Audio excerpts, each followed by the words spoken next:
Hello everyone, this is the East Coast Economic Update for November the 12th, 2012. Some of the things I've been looking at as well as I wanted to share with you. One is, of course, post the election.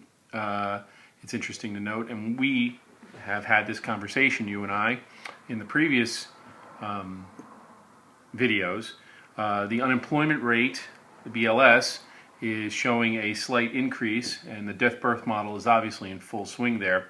And I can almost guarantee it, I could probably put money on it if I was a gambling man, but I'm not, that by January, February, we'll be back up to that 8-9%, and it will be blamed by the fiscal cliff, but I'll get into that later. One of the indications, of course, of reality, which nobody ever notices, which is the food stamp record. Now, the food stamp in 1 month in July, and of course, we're still 3 months behind schedule, and that was on purpose to keep cannon fodder towards the Obama administration from the Romney administration, which is that it's at its highest point ever. In 1 month, the most number of people got on to the rolls in July, 421,000 people. You heard me right. Almost 500,000 people were added to the food stamp rolls in 1 month. It's a historical record overall, meaning that the number every month, the number keeps getting larger, but particularly in the month of July, which is usually probably one of the strongest vacation months, and also when nobody's really around, and still more and more people are joining the food stamp rolls. So it indicates that people are not getting better, that the market is not getting better, and that the housing market and the real estate market and the recession, as it's referred to, I refer to it as a depression, of course, has not abated. It has not abated. Some other things I wanted to point out. One of the things is that I mentioned this a couple of weeks ago.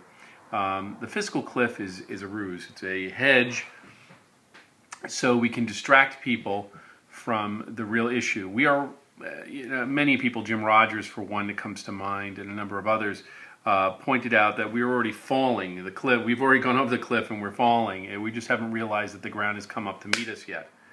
That will occur in 2013. Some other issues that you may want to know about.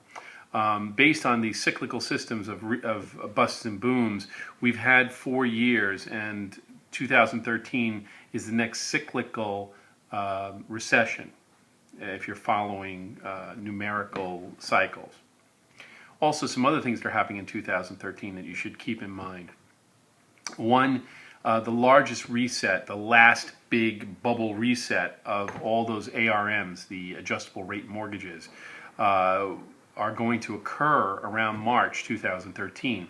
Between March and July, but the bulk of it's going to happen in March 2013. This will be the last of the reset during the boom. Those are the ones that are being reset from the 5 years from 2006 into 2007. So those resets are going to occur around that time, between February and May. But March is going to be a significant point. I would mark your calendars probably around the middle to, especially the middle of March, when people start handing in their corporate taxes. It's interesting to note that the adjustable rates that were placed, that people have been holding on to by their fingernails and trying to sell their homes, at an inflated rate, and the fact that mortgage companies such as banks such as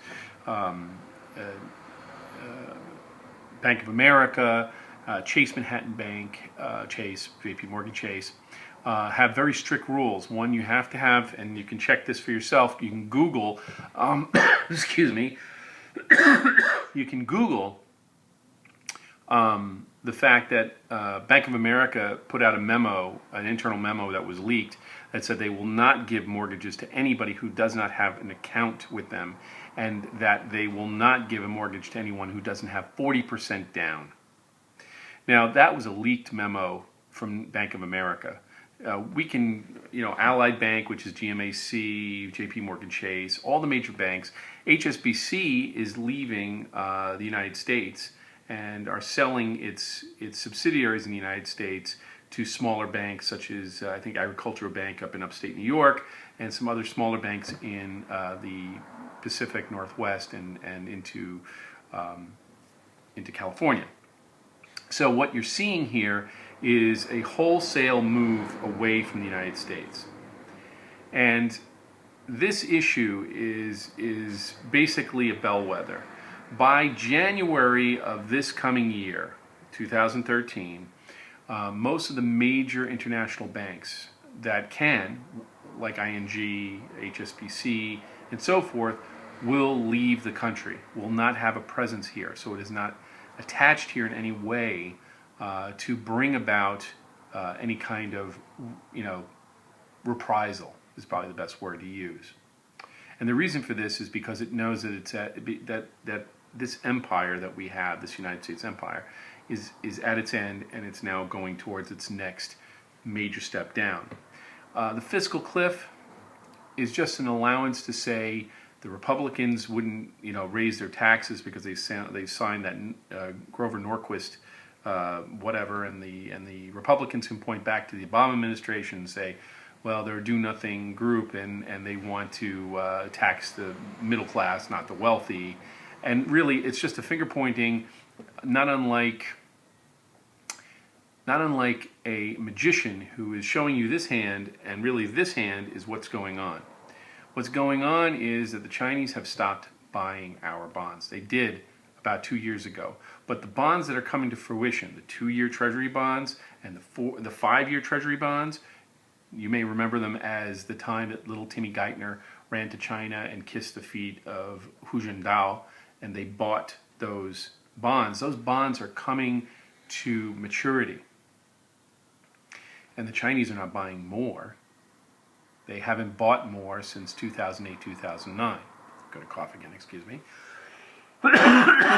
But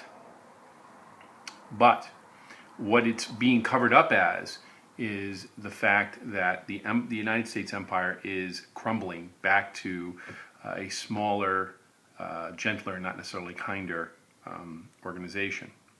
One other thing I'd like to leave you with, actually 2 other things I'd like to leave you with. One is the question that somebody asked me, actually, while I was in synagogue during Yom Kippur. They asked me, well, John, if you think that the government of the United States is collapsing, why are there so many, revolutions going on in the Middle East?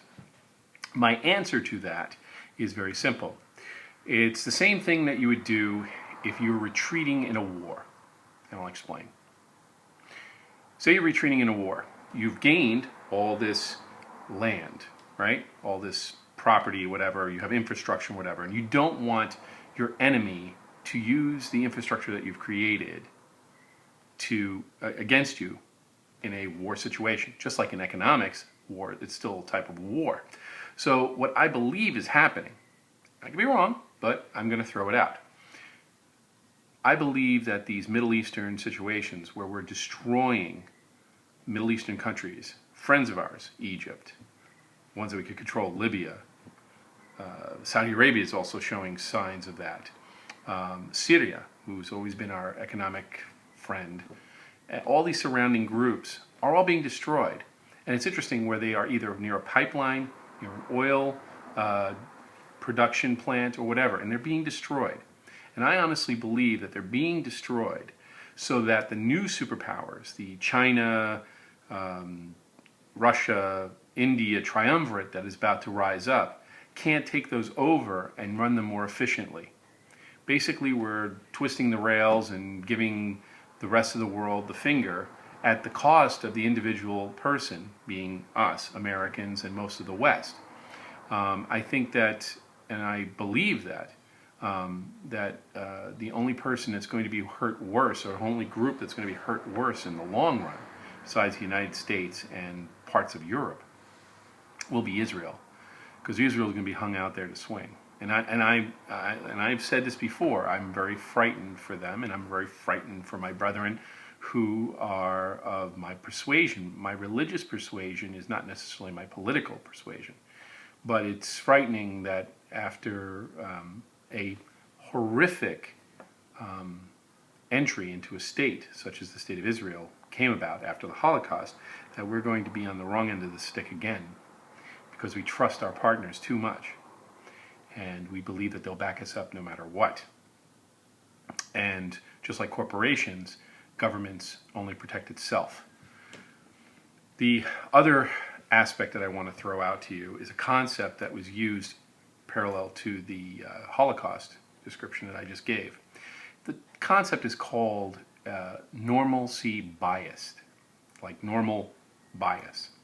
What happens to people, and a lot of sociologists asked after World War II, why would the Germans and these nice, healthy people would agree to, and let's talk about the Jews being transferred into concentration camps, allow themselves to be done so without kind of saying, well, this is wrong, this is crazy, we've got to fight back. Sociologist, I can't think of his name, brought up a concept called the normalcy-biased.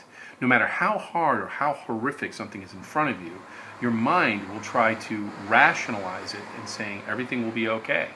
And that turns into almost a psychosis where you turn a blind eye and a blind logic to this onslaught of things that are going to happen to you, and you rationalize that the Nazis are not going to go that far. I'm using that example. You know, that our friends are being moved to a safe location outside our place, our place of living, and if we just obey the rules and and do what they tell us, that nothing bad will happen to us. And unfortunately, we can normalcy bias ourselves into our own graves, right up to the end. And this is the situation presently, using the FEMA example in place of the word concentration camp. We're going to rationalize our situation now into the graves that we're laying into. Now, a gentleman, and pardon me, his name is Steve, and he was asking me a question about, sorry, I'm flipping it through real quick. Steve 777ism. Sorry, Steve 777ism. You were saying something about the fact that what will happen in the next 7 months? Will bread go up to $70? No, it'll be much worse than that. It won't be the fact that you're going to be buying bread in the next 14 months, really, but the fact that you will be dependent, you'll be on lines getting that bread and eating it and doing whatever these people tell you to do because they're feeding you. This goes back to that normalcy bias that I brought up. This is beyond economics, ladies and gentlemen. This is about deciding what you want to do with your situation. You could continue to feel that normalcy is going to occur if we just obey and follow the rules. But what I would suggest is that you have another 14 months, and I'm being generous for both of us, for the next 14 months, for you to set up a situation where you're growing your own food, even if it's in a small quarter-acre plot on a raised bed, a couple of chickens, whatever you can do. It will give you a sense, and it will give you the ability to say, I can do this anywhere. It will break the normalcy bias. It will break the feeling of dependency upon any government, not just this one, because this will come and go. And the next civilization will rise up, and we will go through this process again. What makes America, what makes the American mentality different, if I do say so myself, is the fact that it can turn around and say, I want to do different. You may be losing those rights, and we are, over this time, but ultimately it is our responsibility to ourselves and to our families and to our community as a whole to know and remember and pass on to our children and our grandchildren how to make bread, not just to buy it, and where milk comes from, and where you can get eggs, and how to keep your house warm, and how to hunt for your own food. It may not get as bad as what I described, but it's not going to get better. It'll be somewhere in the middle. And it is only up to us to decide whether we wish to climb into a grave and say everything will be all right, or we fight with our hands and our shovels and with the food that goes into our bodies and really live independent of everything. Until next time, peace.